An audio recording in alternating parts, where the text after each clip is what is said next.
Hello, and welcome Bark, bark, bark! to Reckoning Technical Difficulties. I mean, yeah. You guys be nice to your DM. She's had a day.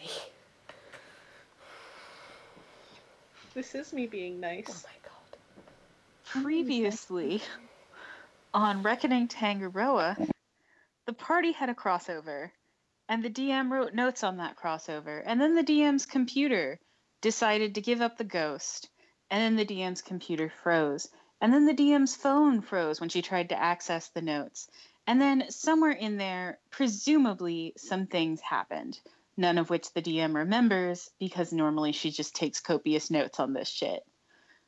Welcome to Reckoning Tangaroa, where everything's a hot mess and the party's getting ready to be reunited. That's literally all you need to know for this session.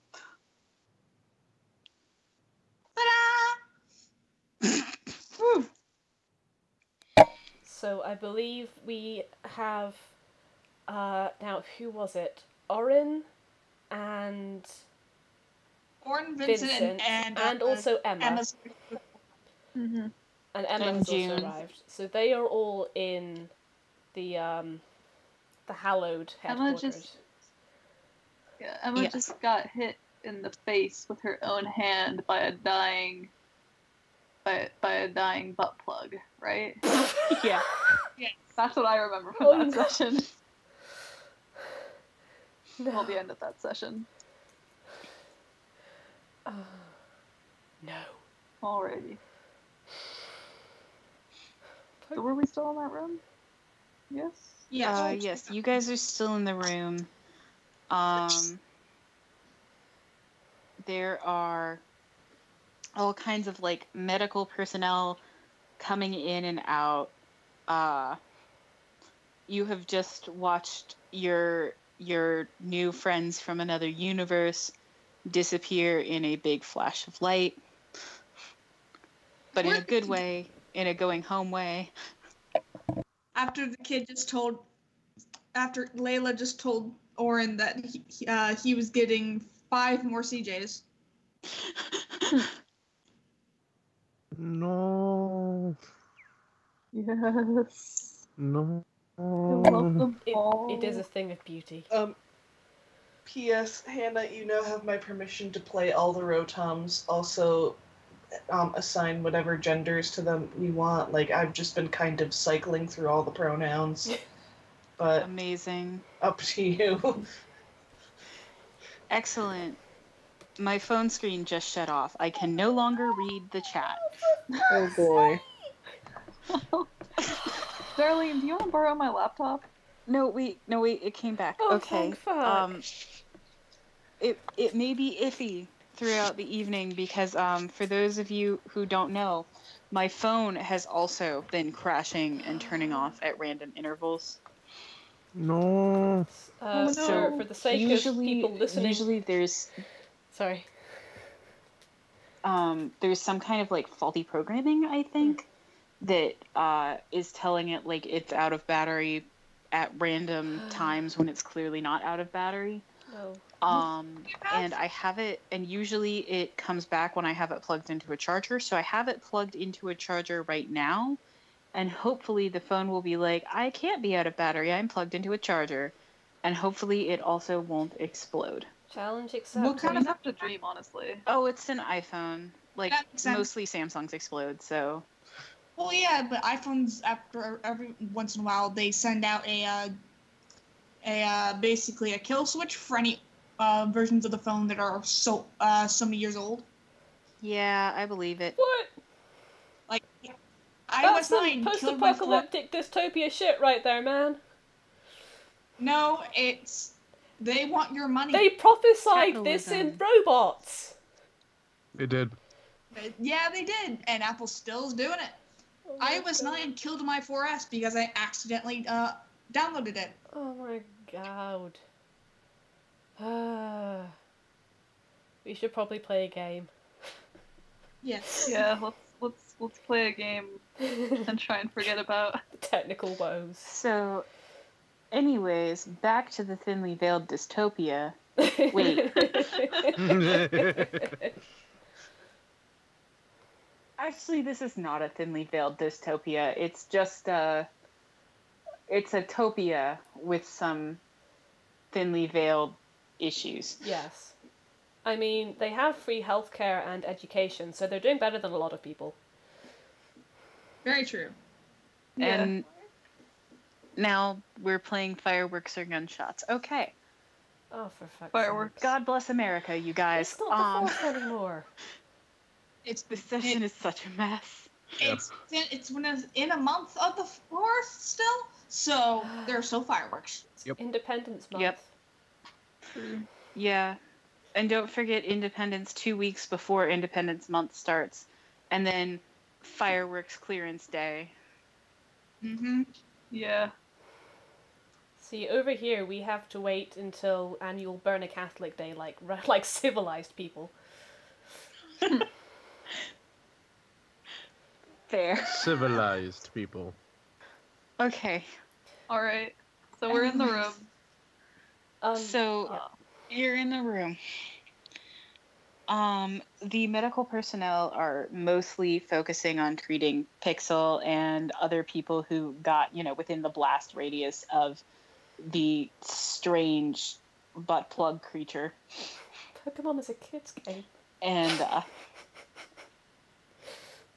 And occasionally someone will like awkwardly clasp your shoulder and say like thanks or something, but really they're paying you no mind, and they're definitely not going to like harangue you for being inside their secret facility. You get at least one "you did good" champ. Yeah. Good. Yeah. One of them comes up, punches you in the arm, and says, "You did good, champ. You did good." Thanks. Thanks. I guess. Orin waits till they walk away before going, ow! Oh! Oh, baby! He can squish! Oh, baby! Oh my god. A small, squishy man. It's, So he's tough, not But meant not to tough combat. without his jacket. He's not wearing He's his meant jacket. to. He's not wearing his jacket. The jacket is the source of his power. True. It's like he's not meant for combat. He's meant to weasel his way out of situations. Clark? When it comes to fighting, if he can't take it out in one hit with a frying pan, he's screwed. He doesn't know what to do. I love him. I mean, I don't know what to do in a fight if I can't take him out in one hit with a frying pan. I'm just useless. You have I can't even really swing like a cast iron frying pan. I'm really weak. You have a I'm not buff enough. cybernetic arm? Yes. Emma doesn't need a frying pan. Oh my She god. has a metal arm. Oh my god, I'm sorry, but I just realized. So, Emma has a cybernetic arm and a cybernetic leg, correct? Mm-hmm. And I'm guessing they were pretty expensive, huh? Yeah. Would you say they cost an arm and a leg? Oh my My god.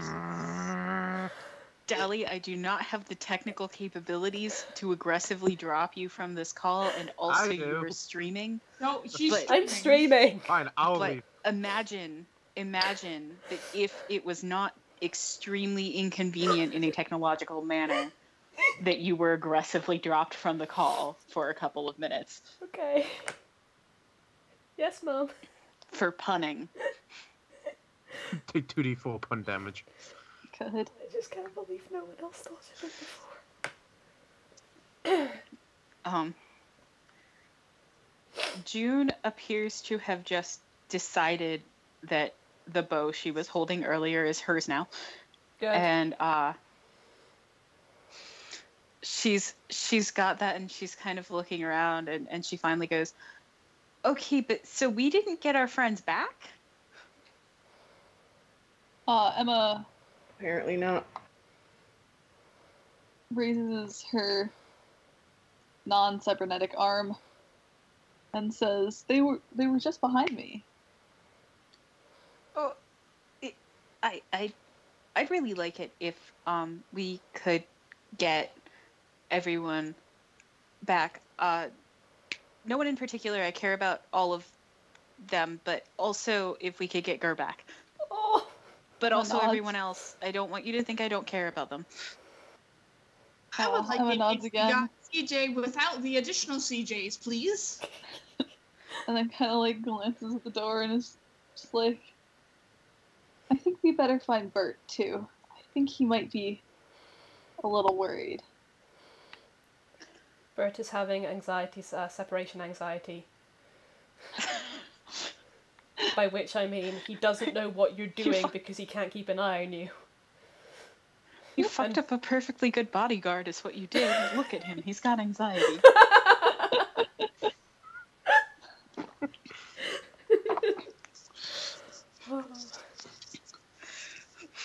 Okay. Yeah. So, where are they right behind you? I mean, were they in some kind of post-dimensional void space? Did you see a cat told you to come here? Yeah. With a wizard. With a blue wizard hat. Told me I had to come right away.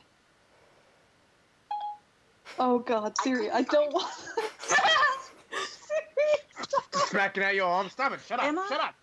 Emma, turn your arm off. This is serious.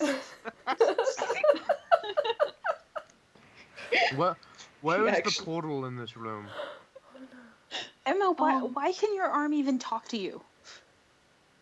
It's just voice activated. I don't know. I didn't do the settings. I mean, I did the settings, but like I didn't, and I built the arm, and I wrote the program. But I don't know. It just does that. It's not my fault. That tends to be the theme with your robots.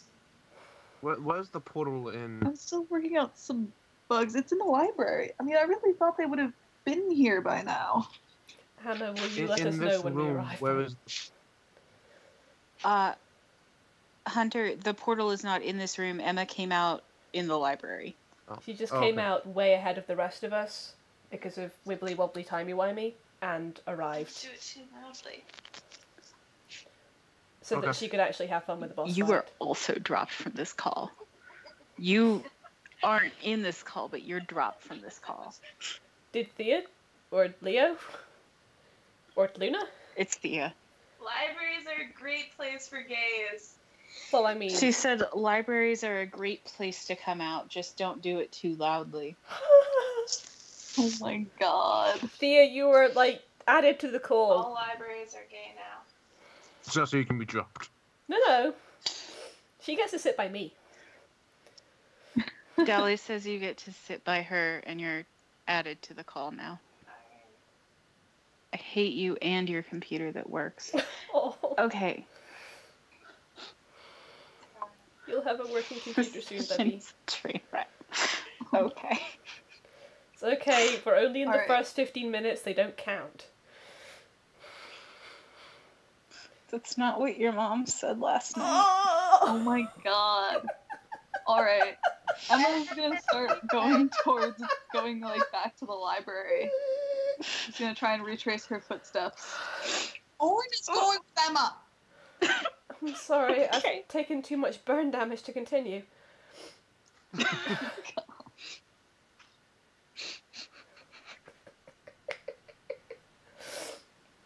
Alright. Oh.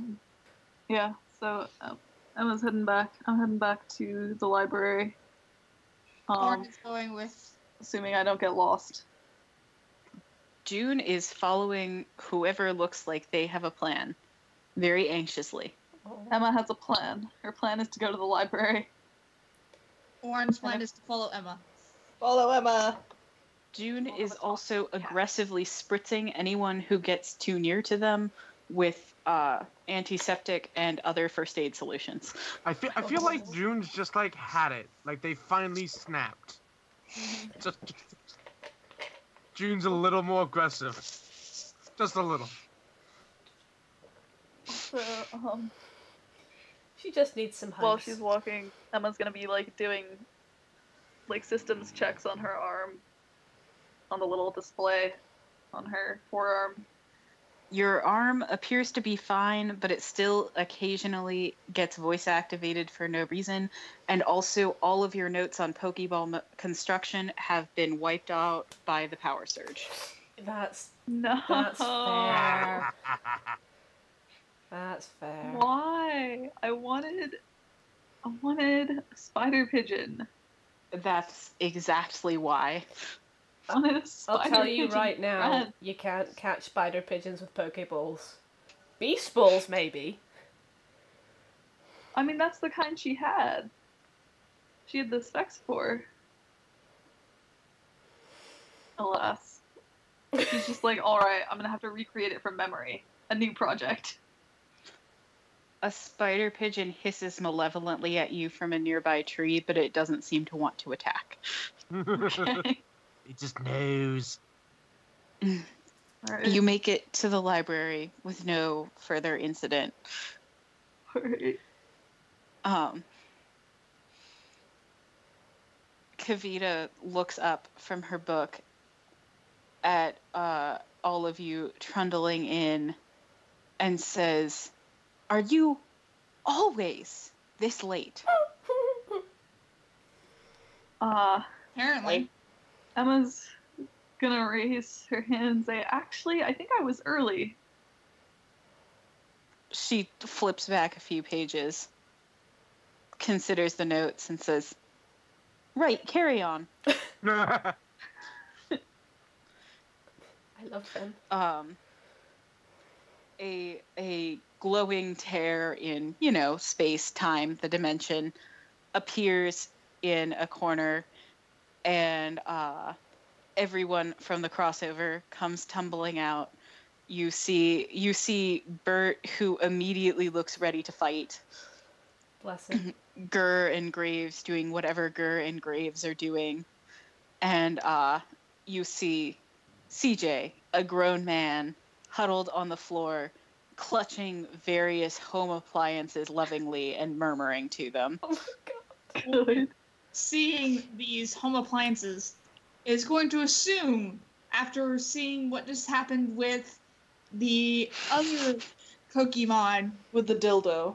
yes, runs over and starts trying to throw the appliances back through the hole. No, they're your Roll problem athletics now. and then tell me what you got. Also, which Nope, one are you throwing? Nope. The Rotoms are our problem now. Well, Hannah's problem now. Roll athletics and then tell me what you got, because I can't access the rolls room. Oh god. And also which... She got a nat appliance you're 20, attempting as to far as throw. you know, but... I'm throwing whichever one's the smallest. I think that's the one. I think that's Frozen. That would be the I think- that would be the fan. No, that would be Flo, wouldn't it? Yeah, Flo. that would be Flo. Flotom, yeah. I thought the 16. fan was just Tom. No, No, the... Oh no, you're right. Yeah, that's Because right. otherwise the fan was going to be Blowjob. That's right. Right. Yeah, sorry, it's Tom. Tom. Flo Tom throwing is the that one. washer, right? Right, no. No. Is Yeah, it? yeah, Flotom is the Either- washer. Either way, you successfully hurl the fan back into the portal.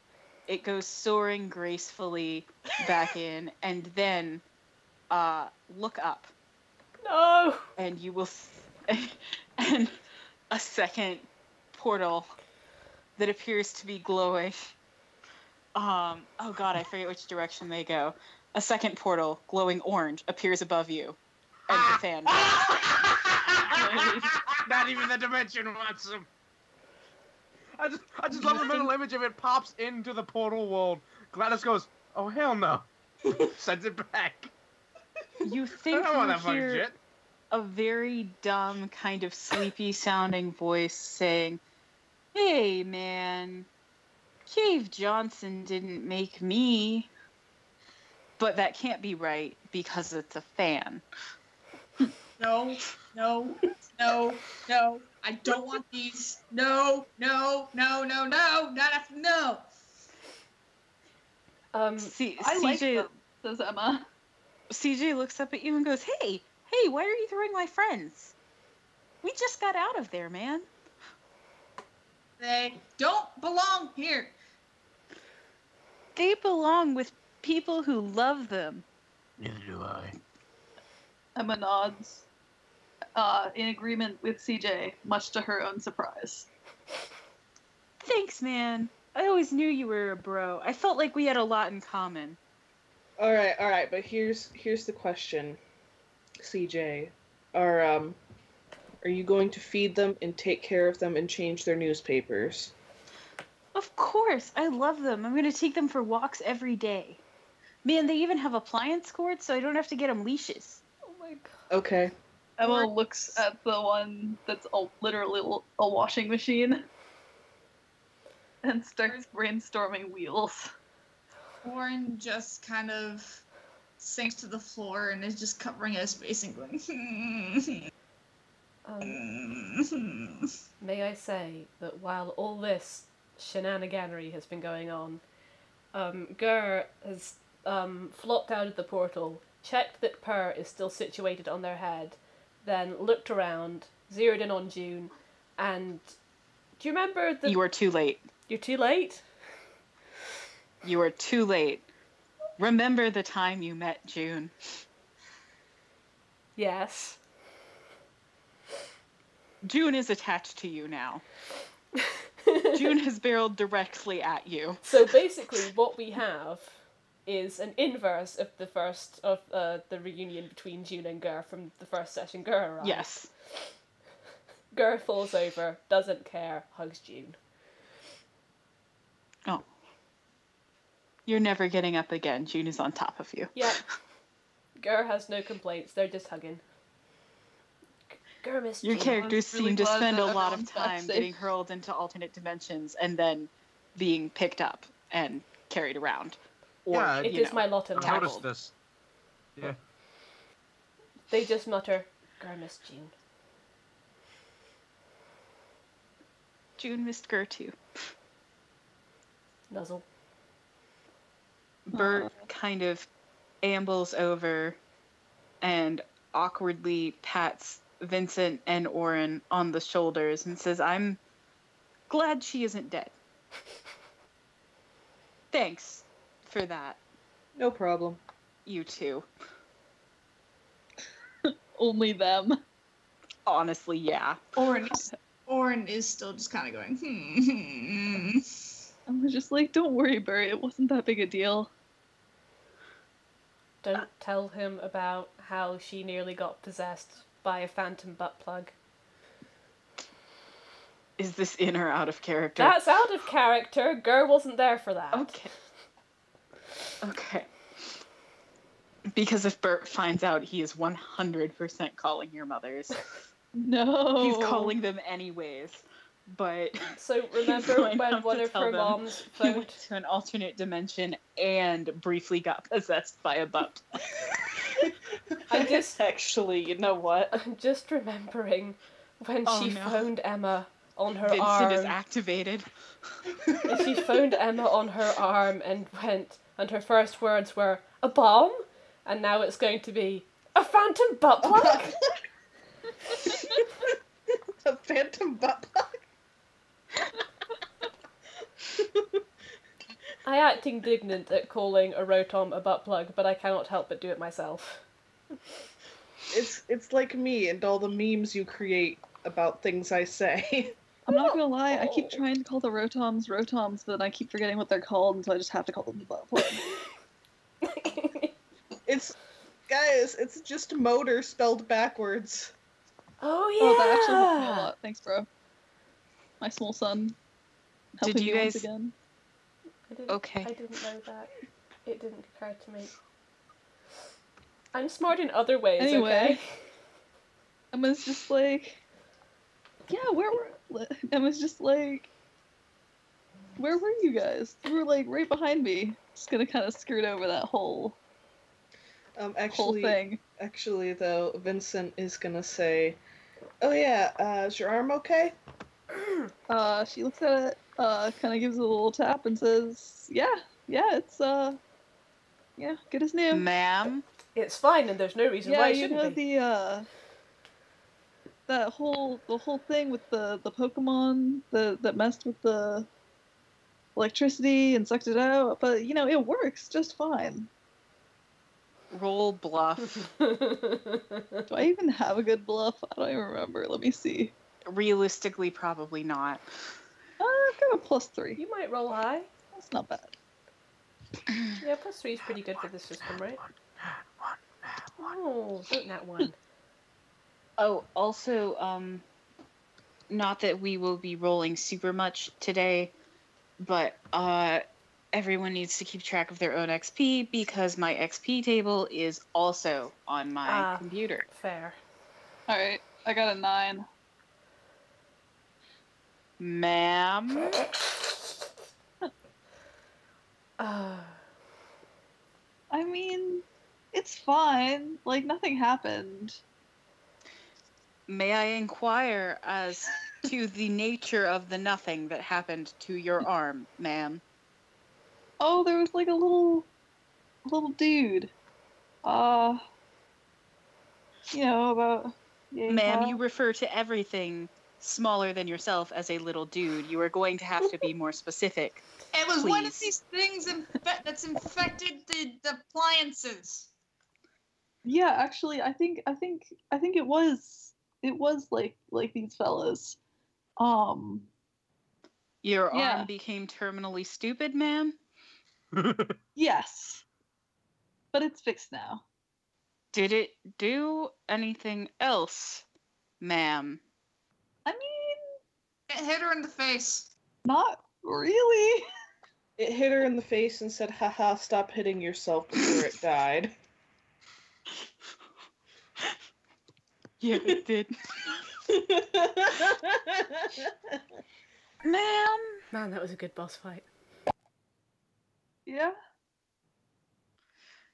You know, I am contractually obligated.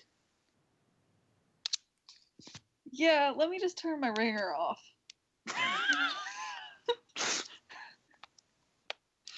If you do that, they'll think you're dead. I mean, Bert's gonna tell them I'm not dead. Bert has pulled out his flip phone and is aggressively typing on it. Or they could fire Bert, and when they realize you're not dead, you might get someone else. I love Orin's completely ruthless practicality. Yeah. Pretty great. That's true. He's finding any excuse to get rid of these guys. My God.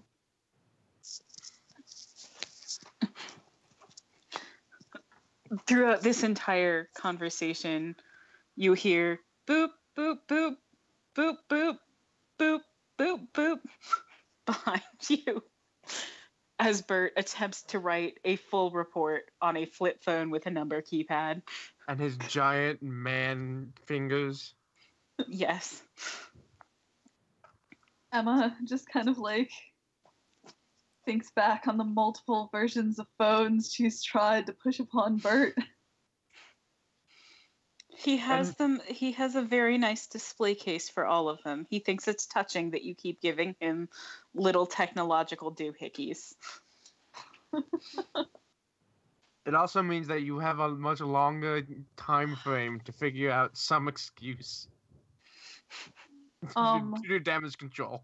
Emma's just gonna kind of like look at her arm and shoot a text to her mom's and be like, A-okay, don't worry about it. Your arm immediately starts ringing. Auto fail on that bluff check. She like considers her arm for a minute, just kind of looks up to the others and was like, I guess I should have expected that If you don't answer, they'll just call Bert. completely help. But I thought it would help if I just told. Alright. She just kind of like turns her.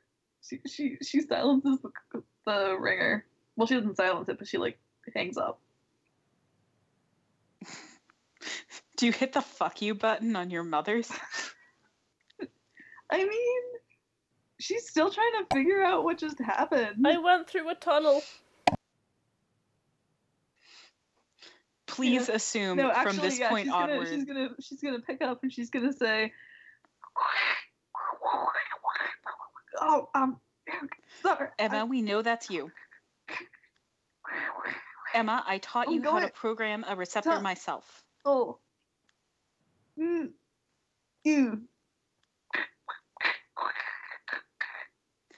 Emma, this isn't See? funny. Yes, it is. Emma, your trust fund is going through a tunnel. Ooh. I'm fine. What did you do? I mean, technically, I didn't do anything. What happened? I mean, we went on a little adventure, and I met some new friends and some technological marvels, and now we're back.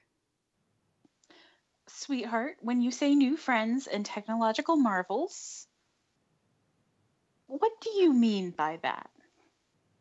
Okay. Well, there was this creature, okay?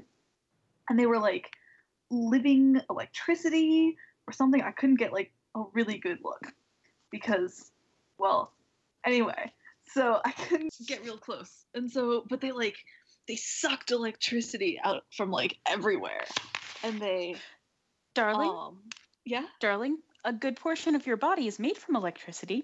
Oh, I'm fine. Anyway, it was like it was like a big old like plug or something, but it was alive and it was like some kind of old, powerful Where did you find this? creature. Oh, through the rifts and mountains. But anyway, it was cool and I met some new people. Yeah, it was really nice. And also, we got there's some new kind of robots that I'm really excited to finish getting to know. She looks at the. I'm sorry, rotom. what was it that you said very quickly? I'm sorry, I don't remember. I was just so excited about my new friends.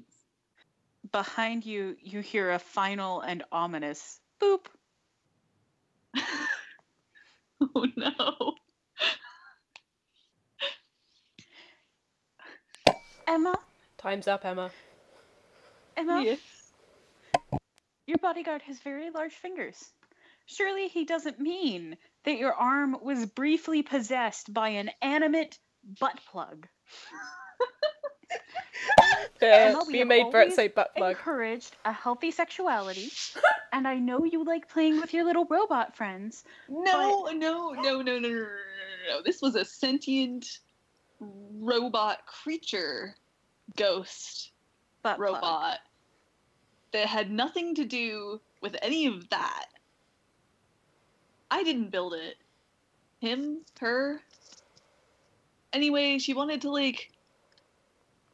I didn't really catch what she wanted to do. She was yelling a lot. But anyway, I mean, barely possessed. Only a little possession. For like half a second. Emma, I thought I taught you to install firewalls. I did! I don't think that this is the kind of thing a firewall protects against. This is more like, okay, you ever watch that movie where there's like a ghost and they possess objects? A ghost? Yeah, but this isn't a ghost. It's like a tech ghost? I don't know. I'm really excited to study you them. got possessed by an undead sex toy. Wonderful. Darling, do you No. need to go to the clinic to get tested? No, I'm fine. I did a systems check. A blood Oh, what? test. I don't need a blood test.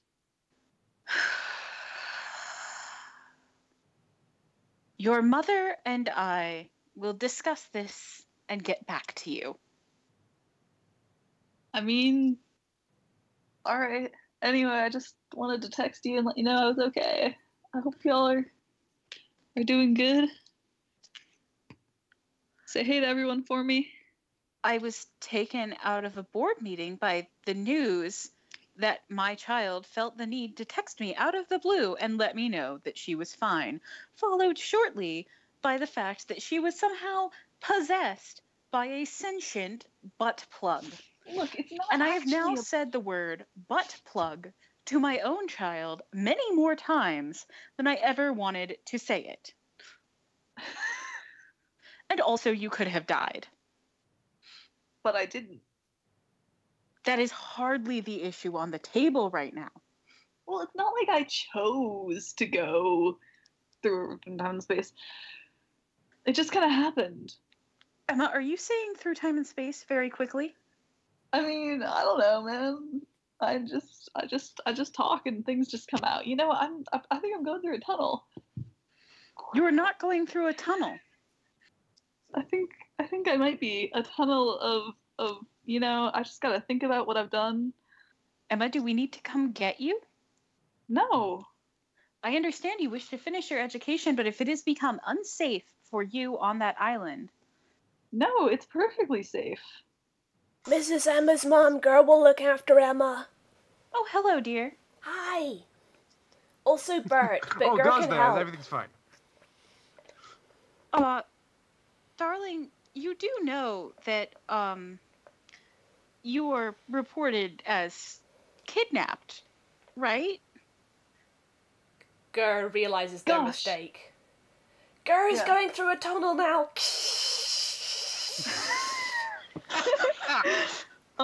Emma says, "Gosh, you know, I just had a. There was Emma, just you this didn't kidnap your friend, did you? No, That didn't Grr, run away, please, please, please, don't tell. Oh, sweetheart. You could have come to us.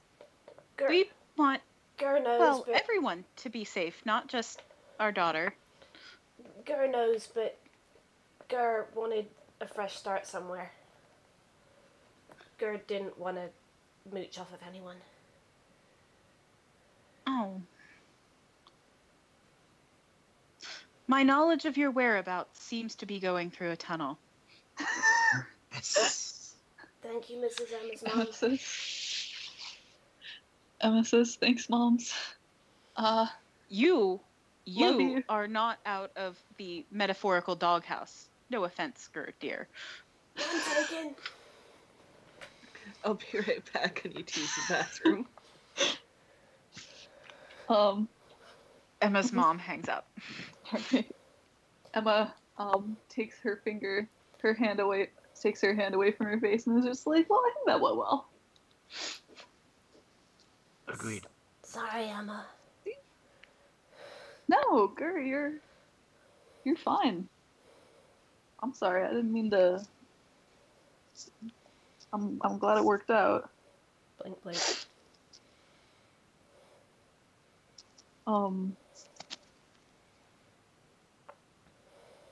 Yeah. So, what now? Grr kind of looks around. Grr is unable and or unwilling to get off the floor at this minute. Okay. Fair. June looks around, looks at Gurr and says, "Yep, sorry." Orin has Orin has, by the way, moved to lying on the floor face down. Is this in reaction to the Rotoms? Yes. Tom looks, as much as a desk fan can look, like it feels bad about your predicament and comes over and gently blows on your face. Oh my god. To make you feel better. Oh my god, baby. And the mower scoots up and says, "Hey man, need a haircut?" Oh my god. Orin just covers his hair. Oh, hey. Okay, rude. Oh, hey. Orin also thinks lying down is cool. Emma shrugs and lies down too. Let's all lie down. This is a library. That's what they're for. Grr. All of bursts into the giggles. appliances abruptly fall onto their sides. Of course, This makes several of them taller. Yes. They're lying low. I'd say Layla will miss them, but that would be a complete lie. Thomas sneaks up behind one of the Rotoms and starts attempting to attack the power cord. Per is good. They are very confused by this. Per, who had been on June's head, has hopped off of June's head, and she is going to attempt to play fight with Thomas. She's like, oh hey, another dog. Good. Thomas kind of looks at her, because I assume she's like barking and wagging, except, cat. Basically, yes. Kind of like, Oh god. It's so small. It's so cute. Thomas kind of gently smushes her with one giant paw and then proceeds to demonstrate how to properly bat at the power cord. Per flails for a bit, then watches, then tries to reach out to little paws to also bat at the power cord. Thomas looks pleased. It's the first time you have ever seen him look any emotion other than, Disdainful. anger and disdain. It's like I can also. small misguided creature. I will teach you how to cat. Yeah. Can I assume that a boot is sitting like on the back? I forgot on about the back. Boot. I was about to get there. You feel a gentle but insistent tugging at the hair at the back of your scalp. Orin just kind of pushes up a little bit, like attempts to flip around while moving the boot to his chest. A boot makes very serious and grave eye contact with you, then rubs his tiny belly and points his finger into his mouth. Does anyone happen to have any grapes? Emma shrugs. She's all graped out. We could go get some, I guess. We kind of need to. A boot is hungry. A boot nods and then clambers into... You said you weren't wearing your jacket right now? He is not wearing his jacket. All right, clambers into whatever shirt collar you might have and kind of clings on in that general area. Emma kind of stares at the boot and says, "Where did they come from?" He just kind of showed up at the end of the fight. Oh, I must have missed it with the whole hitting myself thing. I Well, think cute little dude. A boot shrugs and then gestures for grapes again. I'm gonna go find some grapes, and Orin starts walking off. If you head in the direction of like the little office area, Kavita has set out a fruit bowl with just grapes. Kavita It's all knows. grapes. Orin just kind of looks in his pocket for ever much money he has, leaves about 20, and then just takes the bowl. A boot shifts from your pocket or shoulder area to the grape bowl and very contentedly starts to gorge himself. Oh no. He's getting ready to Orin hibernate. Orin is just now carrying a bowl of grapes. Sorry about that. I then realized, oh, I have cramps and I can take Advil now, so I went to do that Okay. while I was up. What you missed is that a boot is adorable. Incredible.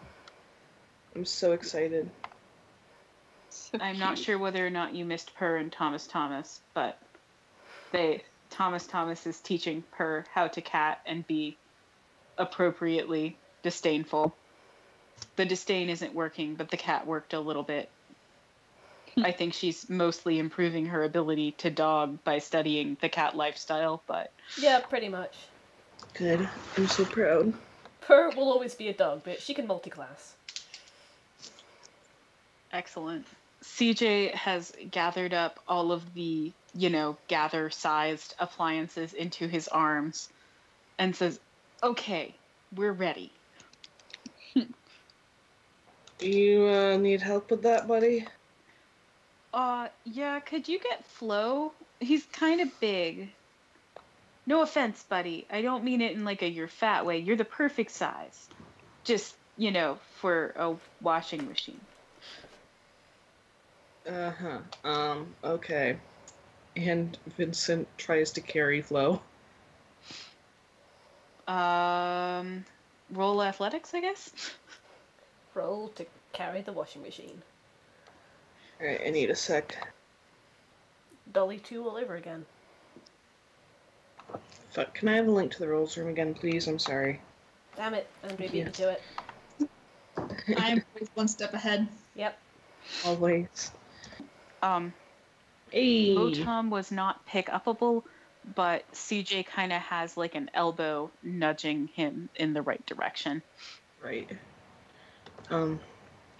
Alright, and meanwhile, Vincent is carrying Flotom. And Good. Vincent looks at the fridge and he's like, "What about the fridge?" The fridge flips sideways. Okay. Why not?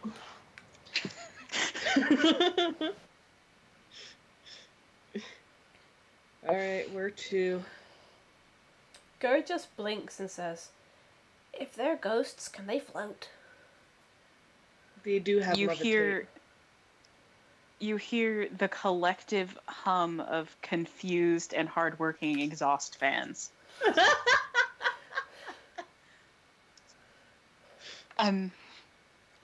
Then very slowly the fridge kind of scooches up from the ground, looking a little sheepish.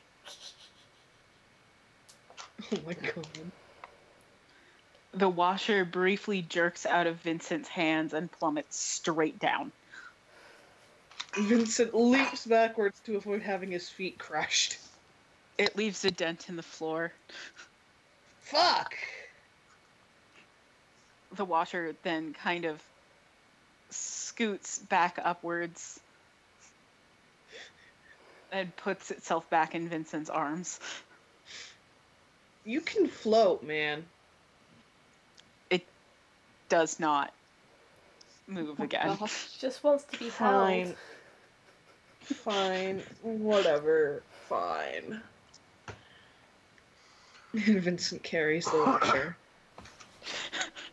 Vincent has accepted this and many other indignities. Mina scrabbles to the top of the washer and looks out like a captain on the prow of a tiny ship. Oh my god, I'm so proud of her. she's so good. So, where are we actually going, man? I don't know. Are we gonna set your new appliances down or whatever somewhere? Grr puts their hand up. I seem to remember that the time that had passed was like most of the day during the crossover, so is it like evening now?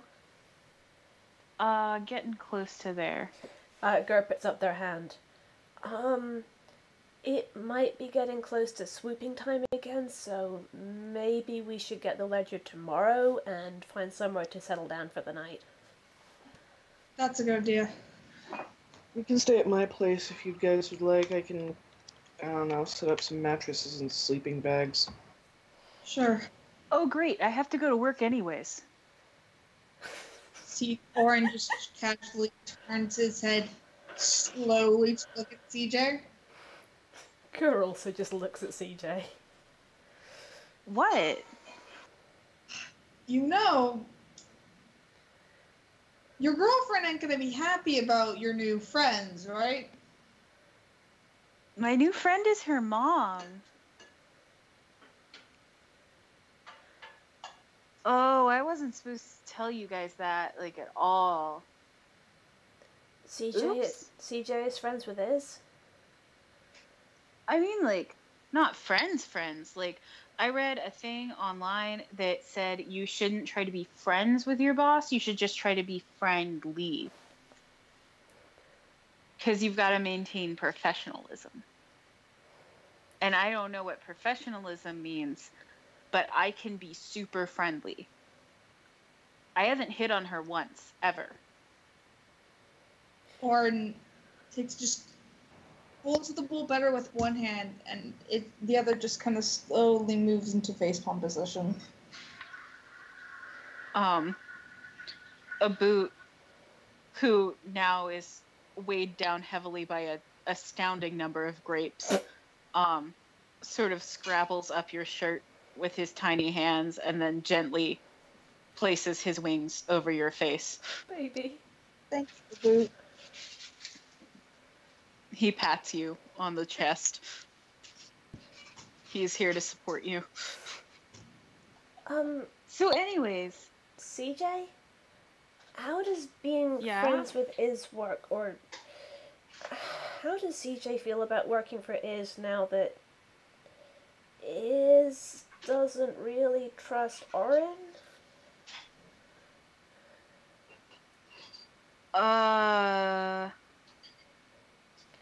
Like, is it more important for CJ to look after Orin or to look after Iz?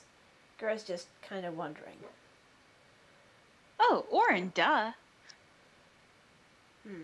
But, like, I'm not doing anything that hurts Orin. I just got hired to watch Vincent's farm from the bushes.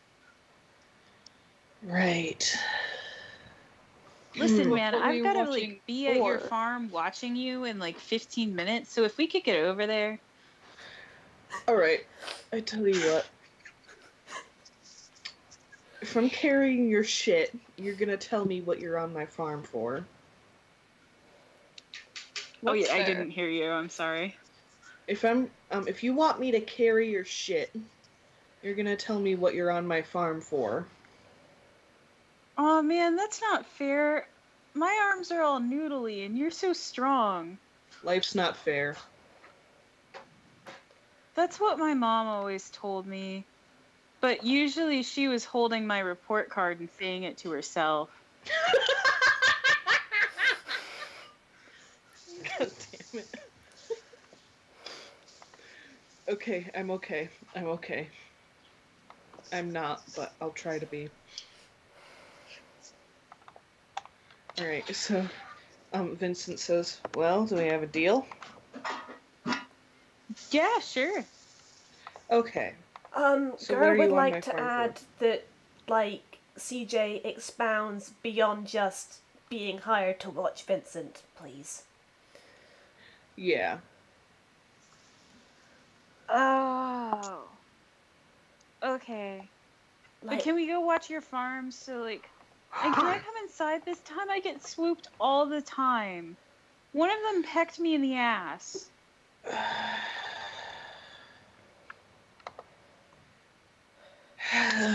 Fine. We probably should there before we get swooped. Probably. Okay. And so Vincent carries the Rotom washing machine. And Picks he it up in one hand. Carries it on his shoulder. Yeah, hoists it on his shoulder. Mina is so tall.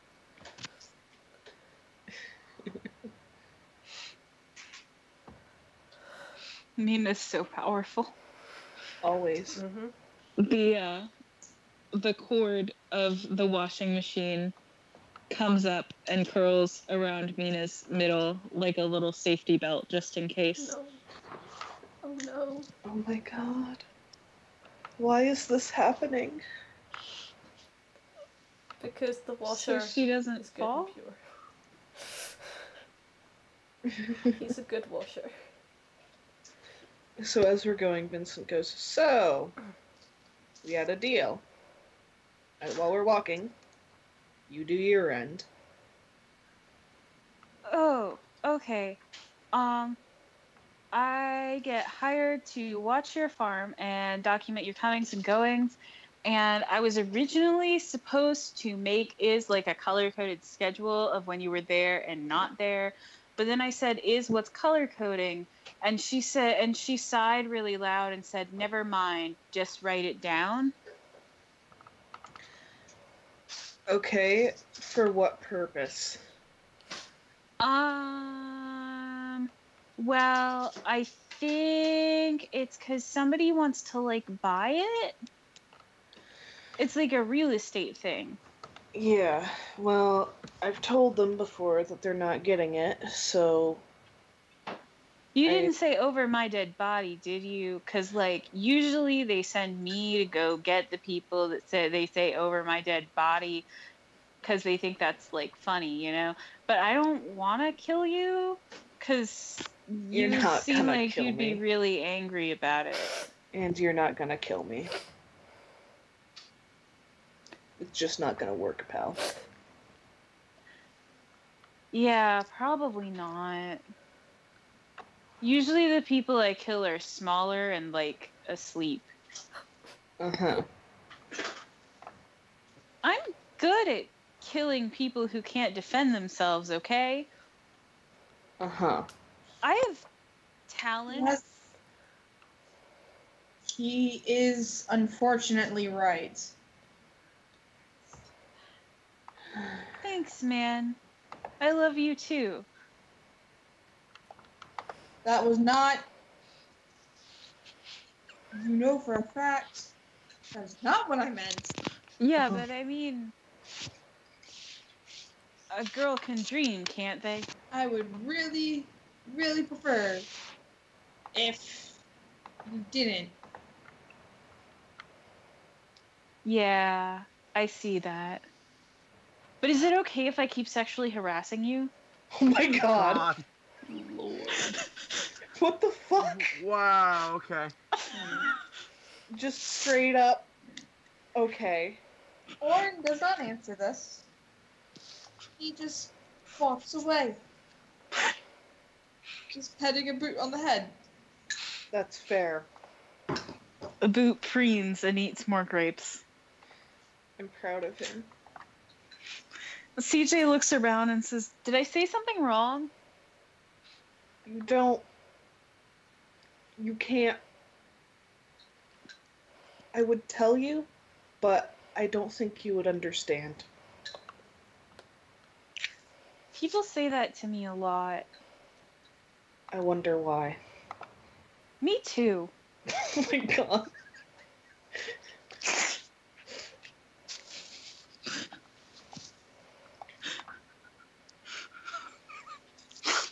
Okay. God. The sky is beginning to darken with swooping spider pigeons menacingly in the distance, and also the sun going down. But you make it to Vincent's farm without actually getting swooped more than one time by a pigeon that Bert just kind of glares at and it skulks away. Oh my god.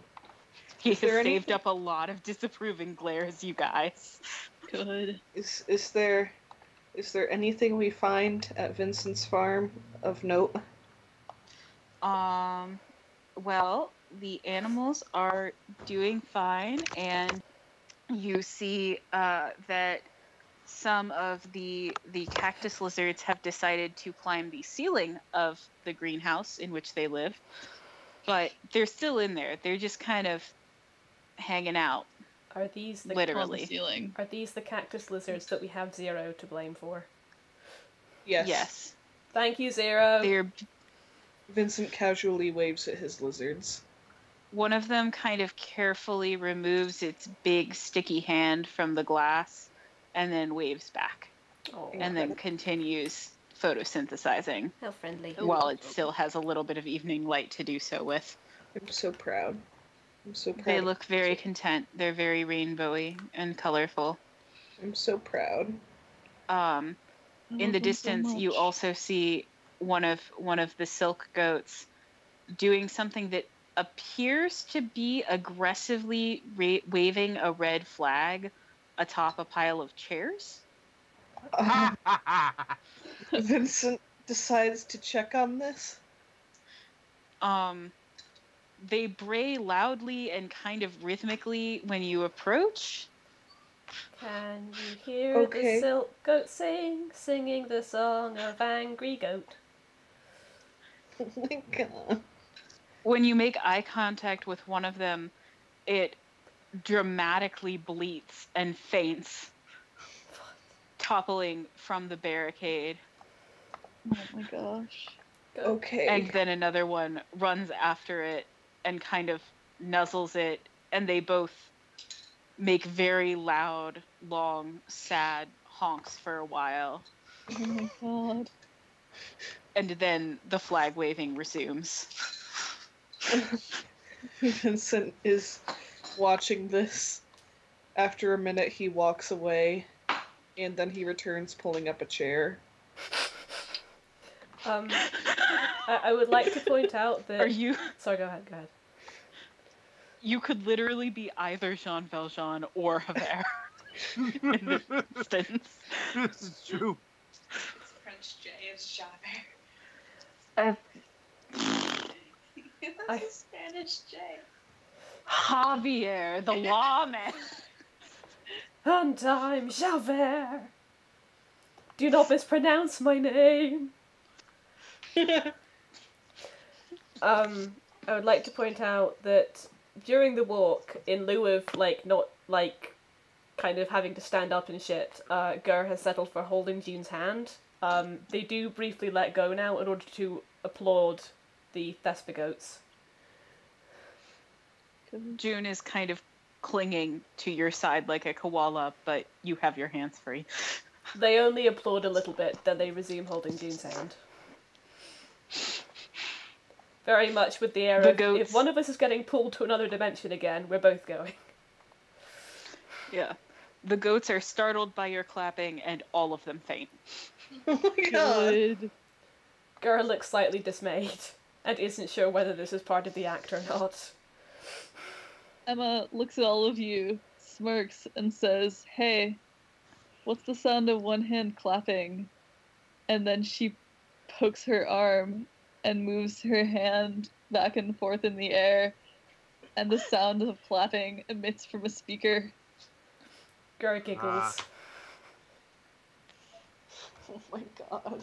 The goats all stand up and then tilt their heads sideways, kind of in unison. One of them has discovered that Vincent is an imposter and is gently chewing on his shirt. Good. Vincent is confused by this. The goat is also confused by this, but is not about to turn down a free shirt. It's like, wait, you're not a goat. Alright, I'll get you something to eat, calm down. Orin has had enough of all this shit and is waiting by the door to be let in. CJ produces a copy of Vincent's key and turns the lock. Orin then proceeds to take the key away from CJ. Thank you. Aw, man. I'm sorry, Alistair, I didn't hear what Vincent said. Just thank you to Orin. He then goes in, finds the couch, and then just flops onto his back on the couch so that the bowl and a boot are on his chest. A boot very happily settles onto your belly and continues reaching up for grapes to get from the bowl, but you are much squishier than the bowl is. Oh, I'm so proud. so small. A boot, the only lawfully aligned animal NPC. I mean, yeah. I mean, Orin is having somewhat of a change of heart. He hasn't worn his jacket. Yeah, where is Orin's jacket? It's currently in his bag. Oh, that's right. To protect it from Casanova 5000. Yeah, Casanova's 5000 isn't here right now, though, so Interesting. Hmm. Maybe he finally got too warm. Emma tugs at her suit jacket, perfectly comfortable. Grr is still wearing their sweater. Bert. In their defense, it's full of holes. Bert is sweating profusely in his suit jacket because he is, contractually obligated to dress professionally, but not all of us have tiny fans inside of our bodies, Emma. So that's how she doesn't get heat stroke. I mean, you gotta do what you gotta do for the aesthetic. Good. Grr hovers uncertainly in the doorway, unsure of where to go. We should, not Vincent, be in the doorway, probably. Vincent starts trying to set up furniture for sleep areas and, get out air mattresses and sleeping bags and such. June will help him. Thanks. So long as, he can kind of, see where Grr is. Grr will help as well. Thank you for letting us stay here and not get swooped. Yeah, thanks, Vincent. It's the right thing to do. They don't put swooping on any of the tourism websites. That doesn't seem ethical. Grr only knew about it because Hetty told them. Emma opens up her arm. Sorry, that sounds... she opens her arm screen. Right. And, goes to the tourism websites. Oh god, you're gonna hack them, aren't you? Attempts to change the weather descriptions. Roll disable destroy. God. Alright. Let's see. Disable destroy. Huh. I have a +9 to disable destroy. Fancy that. What? It's almost like this is your bag or something. Yeah.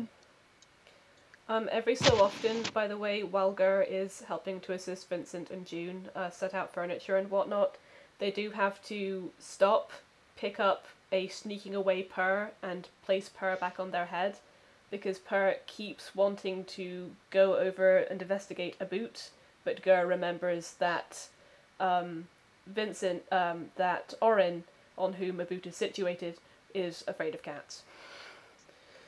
Oh no. I got an 18.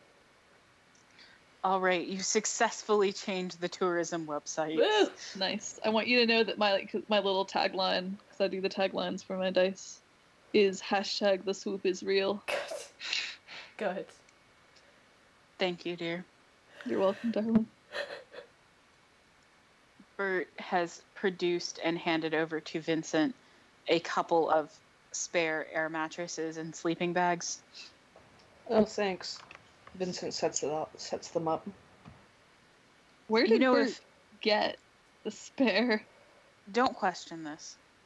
He keeps them in his shoes. Probably. That's why he wouldn't let her install fans there. Yeah, it would inflate the mattresses, and then there wouldn't be room for them in the shoes. I'm sorry. Guys, I'm just imagining this as some sort of very strange cross-water escape attempt at something. Guys, remember how I was really, really, really fucking silly the other day? Apparently it's still happening. Anyways. Bert clears his throat and turns to Vincent and says, sir, if you require monetary compensation for your efforts. Nah.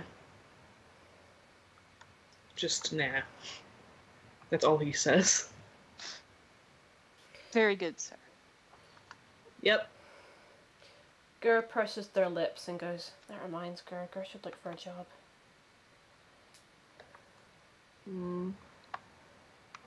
Grr should what? Grr should look for a job. Oh, maybe. Unless, running around turns out to be very lucrative. It might. You never know. Hard Although, to say. running around with a mission for money. Do any of you know where jobs get most advertised? I just kind of stay here. Do my thing. Anyone from the island can roll knowledge. Alright.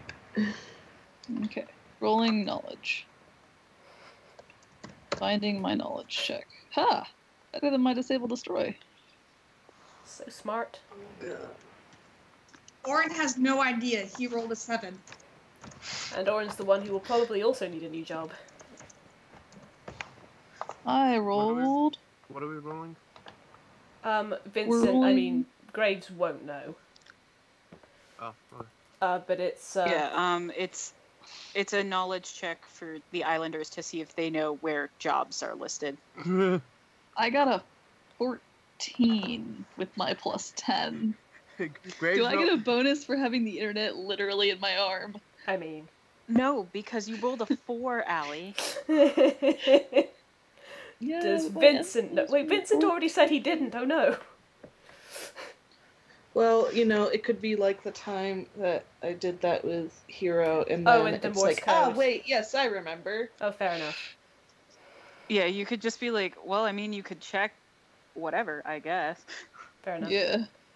I think a 14 is well, it's not even, it's okay. All above a 15. Has Vincent rolled, and if so, what is the roll? Sorry.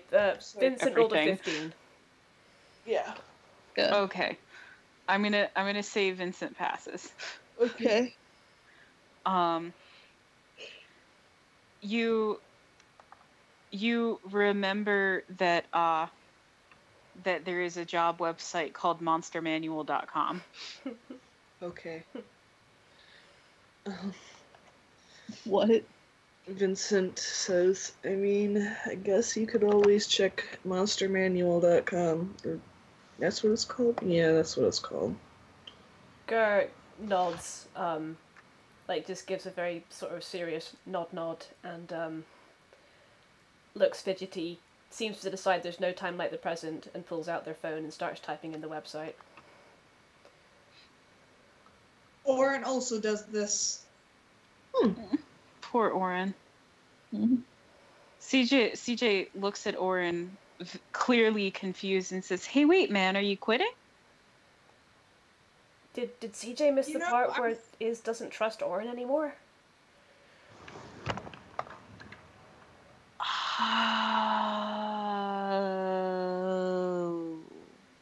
It might be in my best interest if I leave. Oh, Grr and Orin should also look up places to stay as well.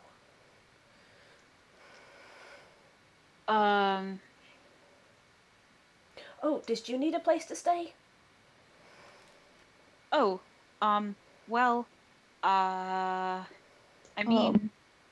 says, y'all are welcome to stay at my place as long as you want. Thank you, Emma. Grr meant what they said earlier, though. They do also want to make their own way as well, you know? Emma nods. Yeah. Grr's kind of always been looked after at home, but when Grr was being looked after, it was for someone that they weren't really... It was for being someone that they weren't, and Grr would like to make their own home and their own life. If that makes sense. Emma nods. And then if Grr goes back and sees Hetty when Hetty is older and Hetty wants to leave, then Grr will have somewhere to take her. Emma nods. CJ looks up from his phone where he appears to be furiously Googling something and says, "What's a Hetty?" Hetty is Grr's little While sister. While he is distracted, Orin is going to look over at CJ's phone. I will roll sneak if I have to. I'm gonna say you have to because CJ himself is in fact fairly sneaky. He's not actually, good at stuff, but he's pretty sneaky. It's loading. It's loading. You mean slowding? Loading. It's loading. Also, Dally, I'm sorry. My brain has blanked out everything you just said. I believe Grr was just talking about how they wanted to kind of make their own way and what have you, and if they were to go and get Hetty when Hetty was older, they wanted somewhere that they could let her live as well. And yeah, and then CJ asked you what's a Hetty, and did you answer that's the part that my brain didn't work on? Yes, but it was kind of at the same time as other people were talking. Grr says, Hetty is Grr's little sister.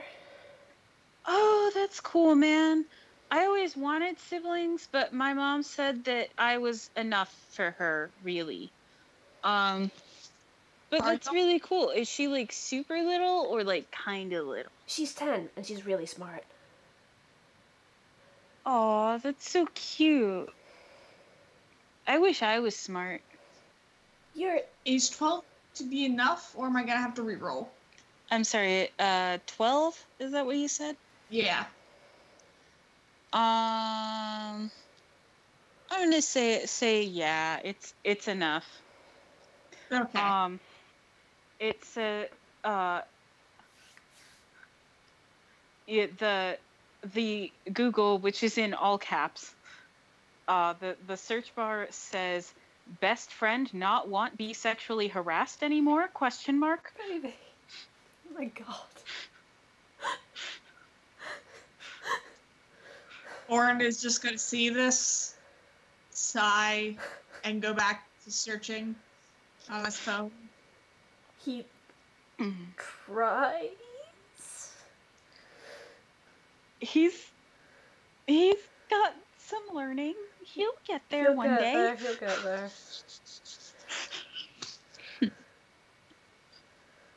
Like, the answer should be in the question. But it's CJ. He is firing on all cylinders. There's a reason, CJ, that it's called harassment. Anyway. He pulls out a legal pad and begins scribbling notes. Oh my god. Grr has found a chair arm to perch on. Okay. On monstermanual.com.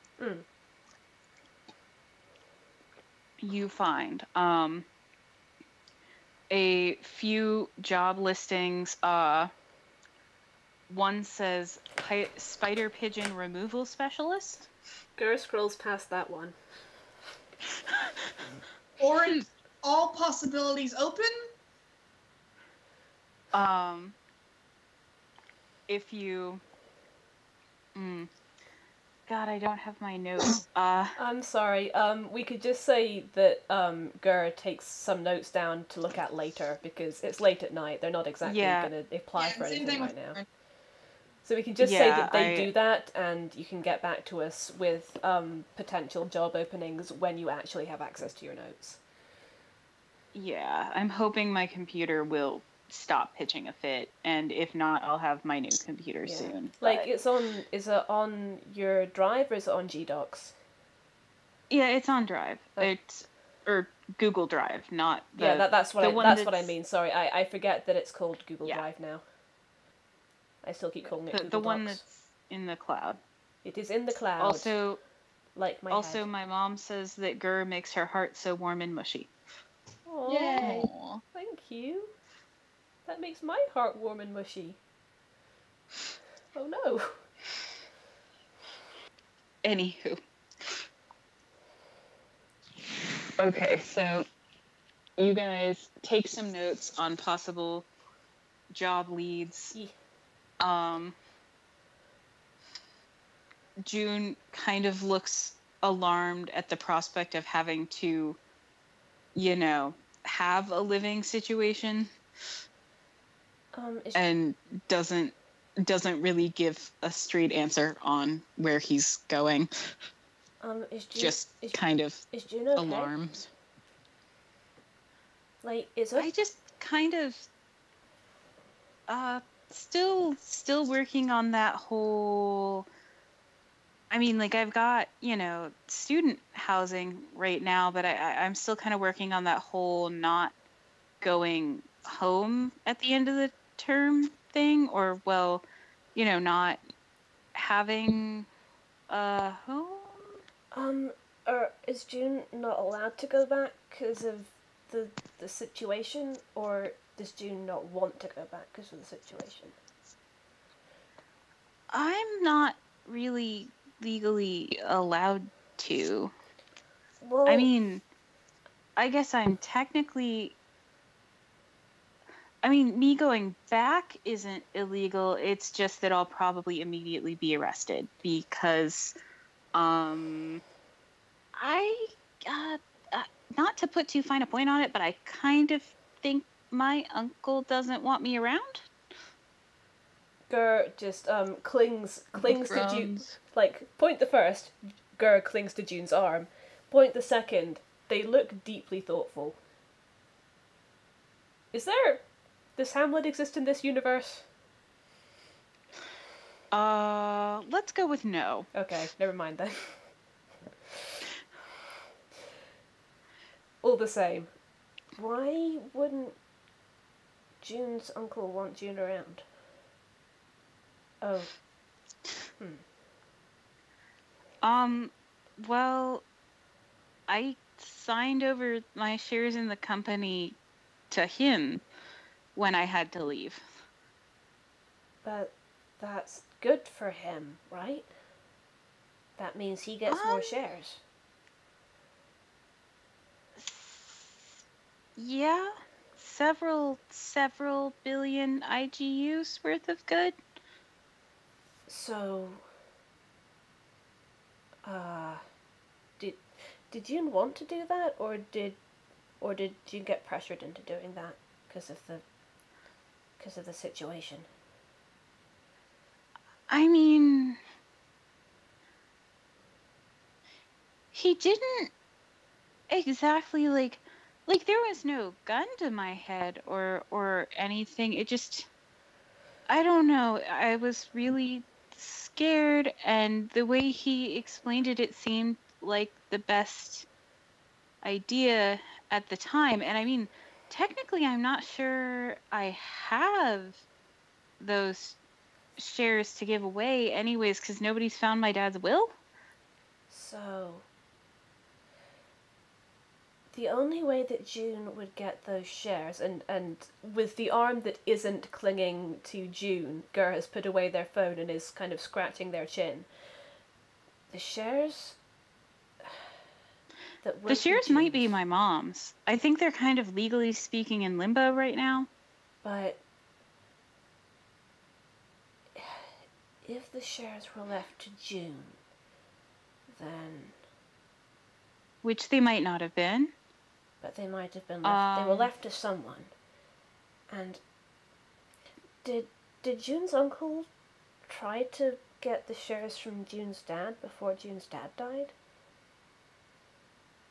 Not really. I mean, he's always been like a vice president in the company, but like he hasn't been like, hey, I want your job as president/CEO, or what's the difference between a president and a CEO? Grr doesn't know. The big one. Grr's parents tried to tell Grr, but Grr really wasn't interested. Yeah, same problem here, man. Grr thinks they wanted Grr to be at least one of them. Possibly both. Orin says, your uncle does not seem like a nice guy. Grr is starting to have suspicions. Emma's just kind of frowning and tapping away at her arm. I have suspicions, but I also have an impending murder charge. I mean, you know. But Ish. June has us to help with that.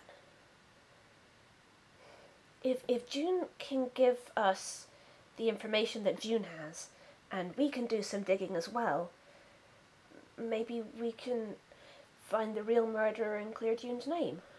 That's what we wanted to do anyway. Emma nods. Yeah, let's do that. I mean, I'm in June favor of that, but what if we all die? Well, some of us got sent to a different dimension and we didn't die, so Grr likes our chances.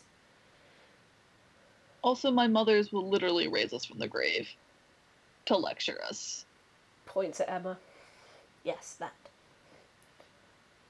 Yeah, I mean, I'm not actually sure it's technically possible to raise someone from the grave. That Points seems at graves. a little iffy medically speaking. Points repeatedly at Side graves. eyes. Graves. He's Yes. not dead, What? you guys. He doesn't have a pulse, June. I feel like I'm being talked about. We're talking are. about how Graves doesn't have a pulse, Graves. June squints at Graves, walks over, pulls up his sleeve a little bit, and then begins to attempt to take his pulse. Gabe is like looking like really weirded out, like he's not sure what he's doing. The hell's a pulse? June kind of waits and looks at her watch and waits. Grr is just looking And- expectantly for the penny to drop. No, it's just like beat, like 30 seconds later, beat. June is like clearly prepared to start counting whenever Graves is ready, and then finally looks at it. We need to get an ambulance. You don't have a pulse. That's what Grr was saying. Hang on. She pulls a thermometer out and sticks it in Graves' mouth. Graves still has the thing covering his face, the handkerchief. June will puncture the handkerchief if need be. She Just like was on a pushes the mission handkerchief like partially into his mouth. I mean, they're kind of aiming for like angling it downwards so it goes, like over the handkerchief and into the mouth, but like they're not picky. Oh, I Just like had that mental image of it's behind his handkerchief, and he's just sitting there like, I don't know what's going on. June just kind of glares at Graves and goes, "Do you know how many thermometers I threw away because you were dead?" Mm-mm. Shakes his head. Mm-mm. Like he's not even. Thermometers are not cheap. Thermometers are actually very expensive, and I am a graduate student who no longer, well, I might still, do I have a trust fund still? I'm not sure. The point is, I can't access any trust fund I may or may not have. And being poor is really hard, and you're dead. Why are you dead? The librarian might know. Damien will like reach into his vest, pull out a little bag of money, and be like, "Will this cover it?" Oh my god. That's not even close to. No, not the point. Put that back. Sensing that June might possibly be stressed out, Grr is going to get up, come over, and start gently patting them on the head. This is not a situation for head pat. He's dead. Pat him. He's dead. Grr looks confused, then pats Graves instead. This is a weird sight because he still has the thermometer in his mouth, so he's just like looking cross-eyed up at his head, like, "Why are you petting me?" Grr senses that the petting isn't really doing anything for anyone and stops. Anyway. Vincent comes over and pets Grr. Grr looks pleased. Aww. Emma's just like trying to figure out Graves' deal, but also just like accepts Graves is just like one of those weird things, like the floating butt plugs. Listen. I will try to be quiet. Orin accepted Graves a long time ago. At this point, he's half asleep on the couch, half looking at jobs, half just petting Orin. I'm not petting a boot. And then there's a tiny part of him is like, is my phone possibly bugged? Oh no. Everyone's just realizing what Owen has already accepted a long time ago. I love it. Grr shakes their head slightly and looks over at June. The point is that we deal with a lot of weird stuff. Grr thinks we can deal with solving a murder. I think I feel. Do we need to solve your murder? He shakes his head. Was Graves murdered? He like reaches up and takes out the thermometer and hands it back to June. No. Oh, okay, well that's good. Hannah, I'm aware that you can't read the messages right now. I have got Ali's approval. I would like to know what your feelings would be on if baby Grr, Emma, and June had slumber parties where they read mystery books when they were little. Yes, good. Canoning it. Good. In which case, Grr just kind of tugs on June's sleeve and goes, anyway, we could, oh, we're all sleeping in the same place tonight. We could talk about what happened and it can be just like when we had slumber parties when we were little and figured out mysteries. Oh, it brightens. Yeah. We've done this hundreds of times. Grr can make hot chocolate. I mean, sorry, Grr won't drink the hot chocolate, but Grr can make hot chocolate for June and Emma. Emma kind of looks at June to see how June is doing. I mean, do dead people drink hot chocolate? Emma looks at Graves. Does Graves want hot chocolate? Yeah. Oh, Grr has overlooked something. Vincent. Mm-hmm. Does Vincent have hot chocolate? Sure. Would Vincent like some hot chocolate? Sure. Can Grr make some? Sure. Are you okay, Vincent? Yeah. You seem even more you than usual. Vincent's okay. His player just has really bad cramps. Hugs for Buck. Fair. Baby. I took Advil. It's not helping. Baby.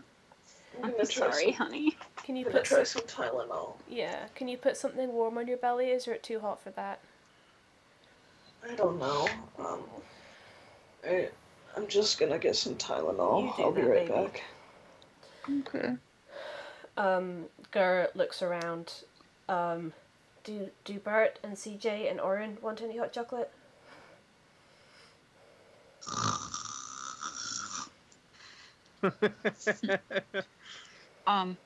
A boot looks down at Orin, then points to his own mouth, rubs his belly, and nods. Are boots allowed to have chocolate? A boot frowns thoughtfully, sighs, and then shakes his head, and then points to the empty grape bowl. Grr blinks. Does out of character, does Vincent have grapes? Or can we just say that Vincent has grapes? Sure. Grr is going to disappear into the kitchen and make hot chocolate for however many people wanted it. Nice. Bert wants hot chocolate. He likes it with marshmallows. Cool. They also put in marshmallows for whoever. So they come out with a certain number of cups of hot chocolate and a cup full of grapes, which they give to a boot. A boot looks pleased. They also produce a very small espresso cup and put a single grape in the espresso cup in case they would like smaller servings. In case he would like smaller servings.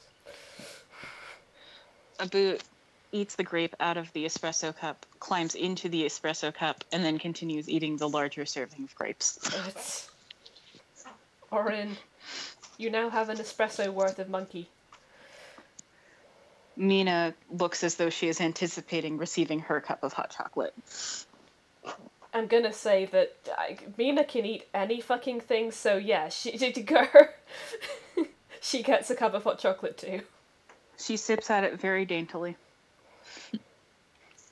Emma drinks her hot chocolate very happily. You don't remember putting both whipped cream and marshmallows in Mina's cup, but they're there. Good. Grr accepts this. They look vaguely confused, but they accept this. Alright, I'm back. Hot chocolate has been distributed to everyone except a boot. Except a boot. And Orin, because Orin's asleep. Vincent has a single sip and then sets it down for Mina to drink. Mina has her own hot chocolate. Mina got her own. Oh, but good. She's very happy to have yours as well. No, if Mina has her own. She has her own. Mina looks disgruntled at this turn of the canon, but accepts that Vincent might also need nutrition too. Chocolate and nutrition. It's nutrition for the soul. Grr is going to go sit cross-legged on a sofa or armchair or whatever is available and look up at June. So, does June feel up to talking about it now, or does June need to chill out for a bit? Well, it's not gonna get any easier, I guess. Would it help if June sat next to Grr? Maybe. Grr shuffles over so there's room for June. June kind of scoots next to Grr. And kind of goes, well, you remember, when we were really little, I had to have my leg amputated? Grr nods. Out of character. Emma nods. Out of character, why was that? June had a very, fictionalized form of bone cancer. Okay. I mean, I'm assuming that at this point they've cured like regular cancer in this universe, but this is some kind of like magical super cancer. Yeah. Basically, the tumor spread through their leg. They couldn't get rid of the tumors without getting rid of the leg. Yeah. And or something along those lines. Yeah, something like that.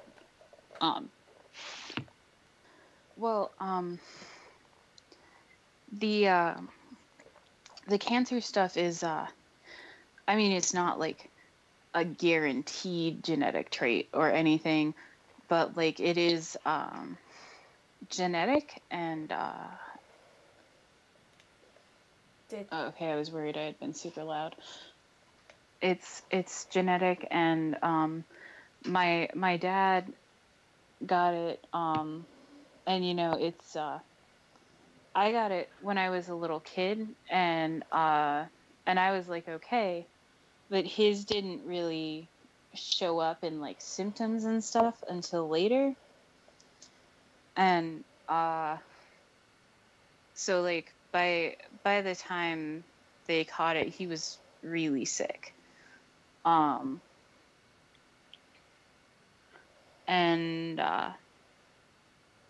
he was in a lot of pain, and he was on a lot of pain medications for a while. And well, then you know how hospitals have those guards on pain medications that keep you from overdosing on knob. them? It got broken. It got very very broken, and then later during the autopsy, they found an additional injection site behind his ear, and so he definitely got, murdered. And June? Why do they think it was you? I was visiting him that day. Wasn't anyone else? Not according to the hospital records, no. I didn't see anyone. I mean, I wasn't there the whole day, but they can't they can't pinpoint when. They don't know when, so if you had an alibi, it wouldn't do any good. I mean, I don't have an alibi. I was with my dad, and then I left to get lunch, and then I came back and he was like, asleep, but I thought he was just asleep, and I sat with him for a while, and then he wasn't asleep. That doesn't make any sense, though. Why, if it was you, why would you stay there? I don't know. Grr thinks June's been set up. June June thinks June's been set up. Yeah, June already figured that out. So... Well, we'll figure out what happened. And we'll take care of it. What do Emma and Grr know about June's family? Like, they've been friends with June since they were kids. Do they know much about the mother and the uncle? Yeah. June's dad kind of built Verbatim Technologies from the ground up. He was very business savvy, and for like most of your like teenage years into young adulthood kind of area, he really wanted June to take over the family business when June got older and he wanted to retire.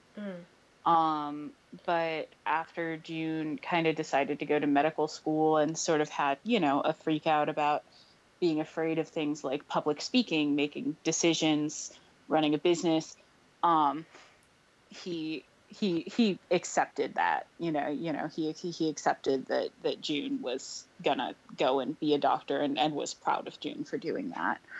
But still kind of disappointed. So reading between the lines, he had high ambitions for his kid, but was still a supportive dad. Yeah, he was an alright guy. Yeah, he pressured June a lot early on. Okay. But after June had some like a low key breakdown over, everything and the pressure and stuff, he kind of was like, oh, It finally got this is through to terrible him. for my child, Okay. and I care more about my child than I care about my dreams for my child. You know, sort of the opposite of what Grr's parents did. Yeah.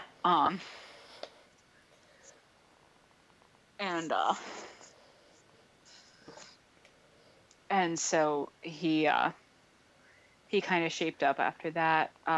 June's mom has been pretty supportive the whole way through, like, you know, kind of the, like, whatever you want to do, honey type mom, but not necessarily in a fully ignoring way. Yeah, like, supportive rather than patronizing or dismissive. Mm-hmm. But she does, she's the vice president in charge of, like, research and development.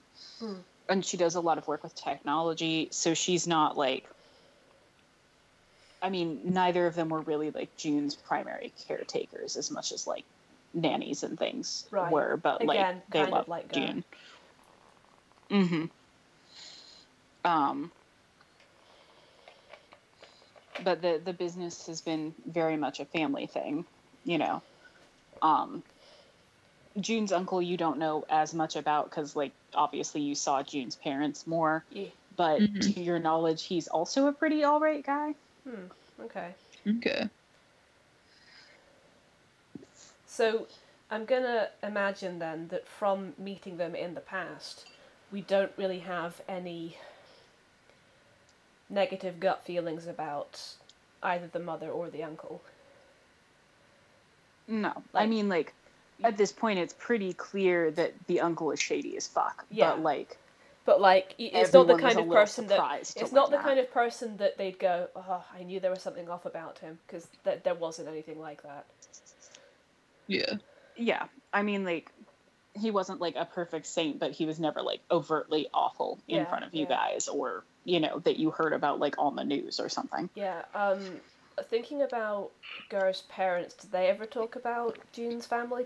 I mean, I'm assuming they would have a bit, but anything that... Somewhat.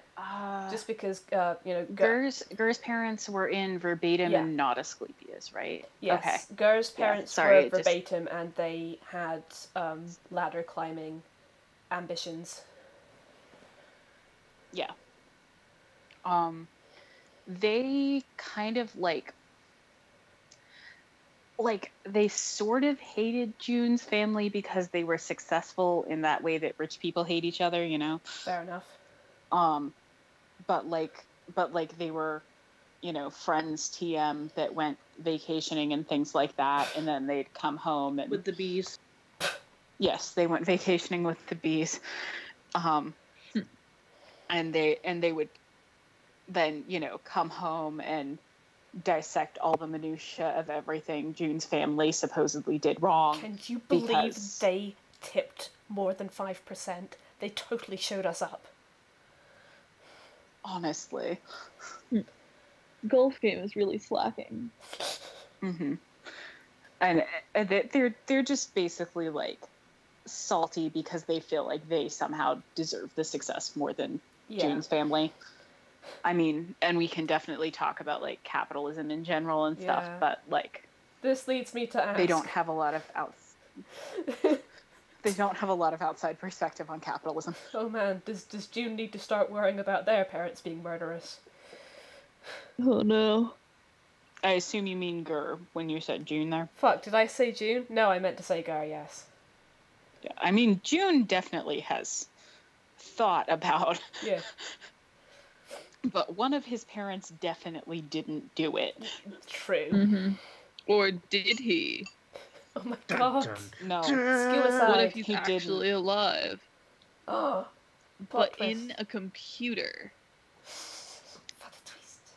He's become a museum android, just like Graves. Ellie. His dream. Ellie. Yes. Nobody dreams of becoming a museum android, and also, I don't actually have anything else after that. I'm just, I promise that out of all of the people you could possibly encounter in this campaign, June's father was not the one who killed June's father. Out of character, I am now vaguely wondering if Gr's parents might be involved somehow, but Gr, probably, as much as they don't get along with their parents, and as much as they know that their parents aren't really the nicest people, probably would not believe them to be capable of that. So they like kind of vaguely think about it, but in a very no, couldn't be kind of way. Yeah. Honestly, I think it's Mina.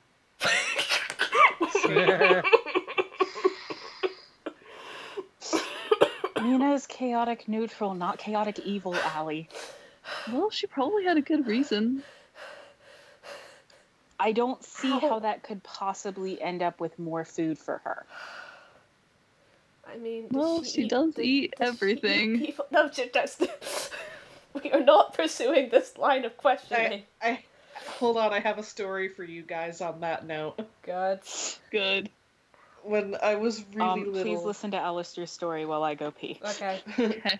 Alright, when I was really little, my family took a trip to Niagara Falls with my grandparents, my parents, and my cousin Brandon. And so we're, at this place, and it's a tourist thing. So there's a petting zoo there. So we go to the petting zoo, and there are deer. And Brandon, he's just a couple years older than me, if not just a year older than me, and I was 4 or 3 at the time. So he was itty-bitty like me. Uh-huh. And so Brandon gets a handful of deer food and goes into the deer pen. Mm-hmm. And, of course, he is swarmed by deer. So this poor 5-year-old looks around, sees that he is surrounded by deer, bursts into tears, and screams, "These deer eat people." I mean, it's a logical conclusion to jump to at the age of 5 when you're being swarmed by deer. Yeah, man. I mean, that I start crying too. That just proves my point. I'm just saying. So I start crying too because I'm 4 and highly empathetic. So when one person's crying, I start crying. Yeah, I still get that. Of course. Yeah. So also, deer totally eat people. Just throwing it out there. Yes. They are opportunistic carnivores. But anyway. Yep. I will not end this campaign without people knowing how fucked up real life deer are. Yeah, for real. But they're so bouncy. Anyway. Y'all couldn't hear me when I said opportunistic carnivores in a sing-song voice, but I did. Good, I approve. Was there any more to the story beyond where you started crying, Bucky? Well, no, I don't remember what happened after that, but I hold on, I have a better imitation of how Brandon said it. These deer eat people! Same, Brandon. Same. One more quick story about Niagara Falls. There were fireworks, and as a small child, I was very sensitive to loud noises, so I was crying the entire time, of course. Also same. And my dad had to keep his hands over my ears the entire time during the fireworks show. Yeah. So the fireworks show ends, and everyone's clapping, and I stand up and start clapping, and my parents are like, "Oh good, he had fun, he actually enjoyed it." And then I said, "Yay, it's over!" Oh. Oh, baby. Baby you is incredible. Baby you is the real inspiration for Vincent, honestly. Does that include or not include the time I crawled down the aisle during my parents' wedding while licking my paws? Good. Honestly, depends on how much Vincent dislikes the people getting married.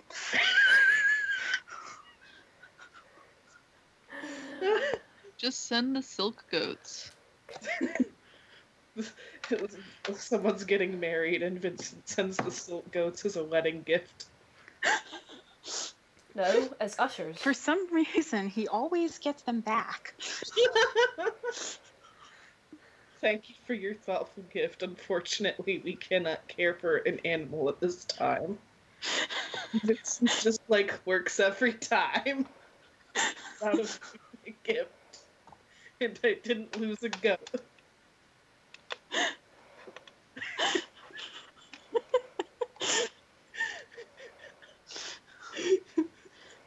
Okay. So, I'm okay. I'm okay. Okay. So with this train wreck where it is there anything anyone else would like to do before the session ends and you guys go to bed? Gur was just gonna keep talking to June about potential murder solving, but they can like talk more about that later if June is tired.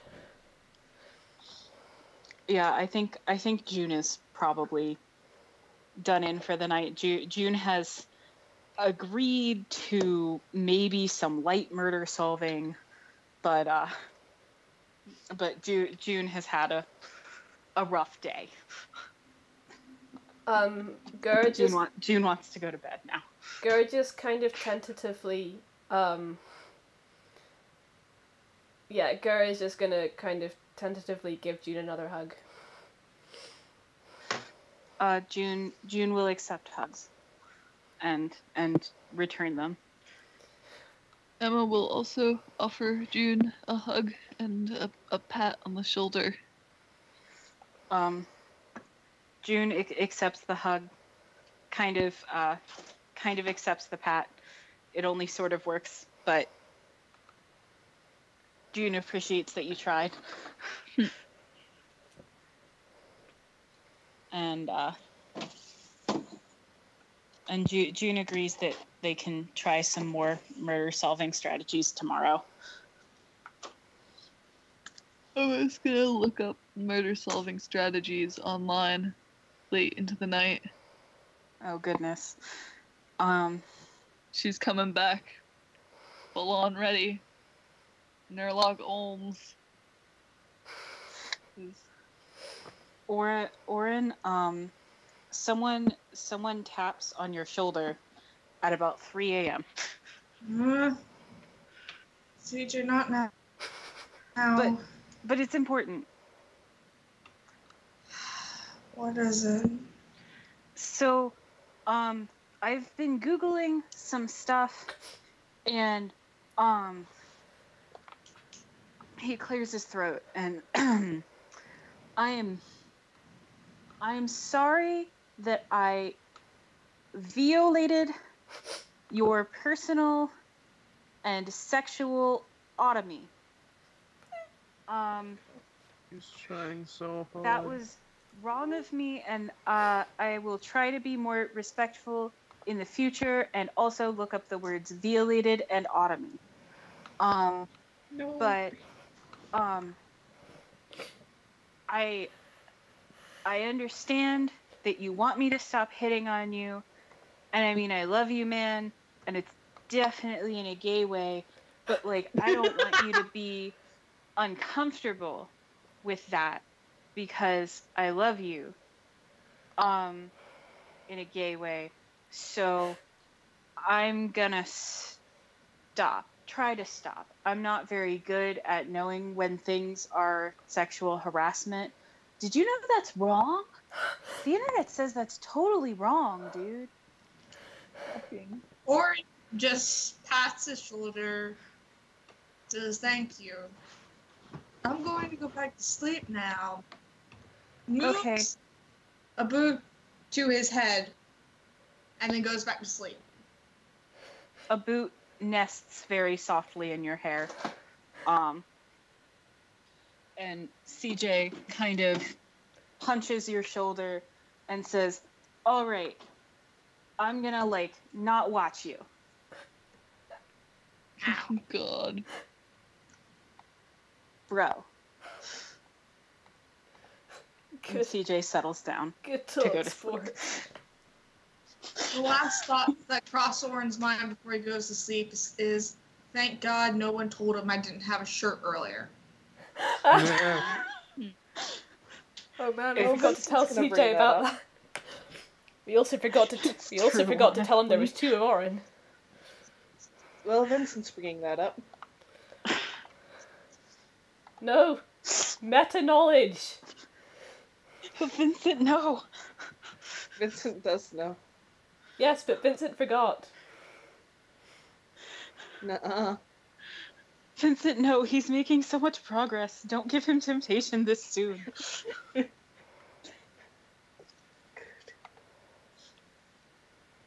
Okay. With that, I think at least a couple of people have work kind of early tomorrow, so Yes. Fair. I finally we have a are day going off. to call it a night. Okay. Thank you. Finally have a day off after a week of straight working, but anyways. Straight? Alright.